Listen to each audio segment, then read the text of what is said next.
আপনার জানার মধ্যে অনেকে সুইসাইড করছে কি করে নাই? জোরে বলেন না। অনেকে কষ্ট সহ্য করতে না পেরে সুইসাইড করে।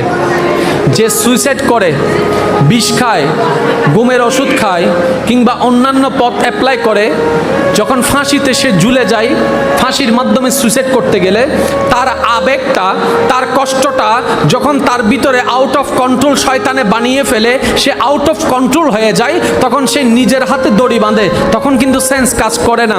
যখন সে এটাকে রাউন্ড করে, তখন সেন্স কাজ করে না। যখন সে ঝুলাই দেয়, গলার মধ্যে লাগায়, তখনও সেন্স কাজ করে না।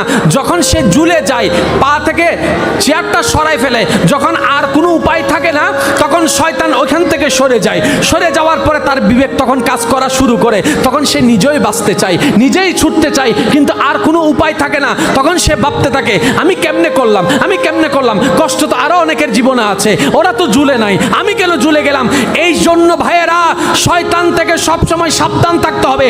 তাকে কখনো লাই দেওয়া যাবে না, পাত্তা দেওয়া যাবে না। সে আসার আগে রাস্তাটা বন্ধ করে দিতে হবে। এটাই হচ্ছে ইমানদারের কর্তব্য। ইমানদার শুধু বলবে, কষ্ট দিলেও আমি আল্লাহর, কষ্ট না দিলেও আমি আল্লাহর। সুবহানাল্লাহ। আপনার শুধু একটাই কথা থাকতে হবে, আলহামদুলিল্লাহ। আর একটু জোরে, আজকে থেকে সব জায়গায় কি বলবো? আরো জোরে বলেন, কি বলবো? কোন একটা বিপদের সংবাদ শোনার সাথে সাথে আমরা এতদিন না বুঝে বলেছি, আজকে থেকে বুঝে বলবো, ইন্না লিল্লাহি। তার মানে যতক্ষণ আপনি এই আয়াতটা পড়বেন, মনে মনে চিন্তা করবেন, এটা তো আল্লাহর, এটা কার?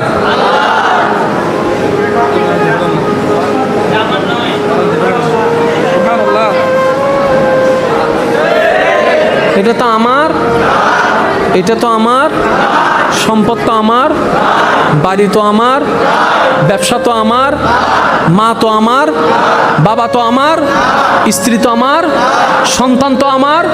যদি আমার হতো কবরতে যেত, যদি আমার হতো হাসরের ময়দানে আমার পক্ষে তো গাইতো। ওইখানে যেহেতু আমার নাই, আমার বলতে কিছু নাই, তো মা বাবা, স্ত্রী পুত্র সন্তান, স্বামী স্ত্রী, এগুলা কি? এগুলা দুনিয়াতে চলার জন্য একটা নাম মাত্র, পরিচয় দেওয়ার জন্য। এটাকে আমার ভাই, এটা বলার জন্য একটা নাম মাত্র, এটা সাময়িক। যতক্ষণ নিঃশ্বাস আছে, নিঃশ্বাস চলে গেলে সমস্ত নাম বিলীন হয়ে যাবে, সবার নামের সাথে লেগে যাবে মরহুম, সবার নামের সাথে লেগে যাবে মরহুম। সবাই আর দেহের কথা বলবে না, সবাই শুধু লাশ বলবে। ডাক্তারের বেলায়ও লাশ, ইঞ্জিনিয়ারের বেলায় লাশ, ইমামের বেলায় লাশ, মুয়াজ্জিনের বেলায় লাশ, ব্যবসায়ীর বেলায় লাশ, বড়র বেলায় লাশ, ছোটর বেলায় লাশ। আমাদের শুধু একটাই নাম থাকবে, লাশ। তো যেখানে আমরা সবাই লাশ, আগে থেকে লাশ হয়ে গেলে তো এই অহংকার আর থাকবে না, হিংসা আর থাকবে না। সেজন্যই তো নবী রাহমাতুল লিল আলামিন হাদিসে পাক